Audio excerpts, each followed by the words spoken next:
వాళ్ళకి వెనక్కి వెళ్ళిపోదాం అనుకుంటారు, నిస్పృహ నిరాశతో చాలా టెన్షన్ పడుతూ ఉన్నప్పుడు ఆ శిఖరం పైన ఒక జెండా కనిపించినప్పుడు వాళ్ళందరిలో మళ్ళీ శక్తి పుంజుకొని ముందరికి వెళ్తూ ఉంటారు.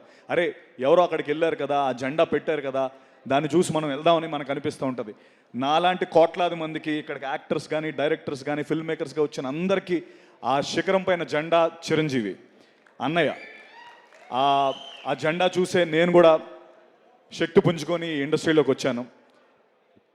అంటే అన్నయ్య గురించి చెప్పాలంటే మామూలుగా మనం మన అమ్మమ్మ నానమ్మల చీరలు నెక్స్ట్ జనరేషన్కి వెళ్తూ ఉంటాయి, తాతగారి వాచ్ ఇంక్ పెన్ను లేకపోతే అన్నయ్య సైకిల్ నెక్స్ట్ జనరేషన్కి వెళ్తూ ఉంటాయి. అవన్నీ తరతరాలు మారుతూ ఉంటాయి, దానికి ఒక వీలునామా అక్కర్లేదు, తరతరాలు మారే ఆస్తి. అన్నయ్య తరతరాలు వీలునామా లేకుండా మారే ఆస్తి. నేను అది నా నా నా లైఫ్లో చూశాను. నేను రౌడీ అల్లుడు సినిమా నా ఫస్ట్ సినిమా, తర్వాత మా ఇంట్లో నేను ఠాగూర్ తీసుకెళ్ళాను, మా బుడ్డోడు నిక్కీగాడు నన్ను వాల్టర్ వేరేగా 3 సార్లు పట్టుకెళ్ళాడు. So every generation celebrate this name called Chiranjeevi. And అంటే అన్నయ్యతో నాకు చాలా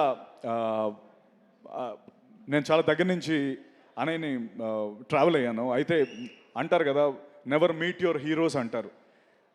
అది ఒక సేయింగ్ ఉంది, నెవర్ మీట్ యువర్ హీరోస్. ఎందుకంటే దూరం నుంచి మనం అభిమానించి ఆదరించే మన హీరోస్ దగ్గరికి వెళ్ళేటప్పుడు వీళ్ళు కూడా మనుషులేనా అని అనిపిస్తూ ఉంటుందని దాని గురించి చెప్పిన సేయింగ్. నేను టేక్ మై వర్డ్ అండి, నేను అన్నయ్యని అట్లీస్ట్ ఒక 100 సార్లు కలిసి ఉంటాను.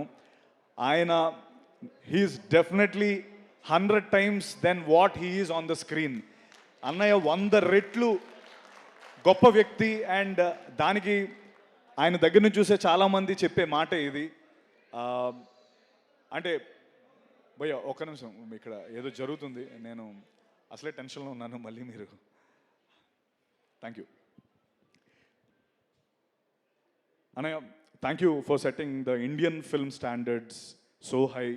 నేను అంటే మీ డాన్సులు చూశాను, మీరు డూప్స్ లేకుండా స్టంట్స్ ఇవన్నీ చూసి సినిమాల్లోకి వద్దాం. నాకు మిమ్మల్ని చూసిన తర్వాత నిజంగా నాకు చాలా భయం వేసింది. ఎందుకంటే బాలచంద్ర గారు అన్నట్టు he's a combination of Rajinikanth and Kamal Haasan అని ఒక లైన్ ఉంటుంది. అది ఎందుకంటే నువ్వు ఇక్కడికి వస్తే మీడియోక్రిటీతో రాకు, హార్డ్ వర్క్ అండ్ సిన్సియారిటీ అనే 2 ఎలిమెంట్స్ని గుండె నిండా నింపుకొని రా. ఊరికేదో వచ్చేస్తాను మీడియోక్రిటీగా ఇక్కడికి వస్తానని వచ్చేవాళ్ళు రావద్దు అని చెప్పి ఇండియన్ ఫిల్మ్ స్టాండర్డ్స్నే ఒక పెద్ద పొజిషన్లో పెట్టిన వ్యక్తి చిరంజీవి గారు.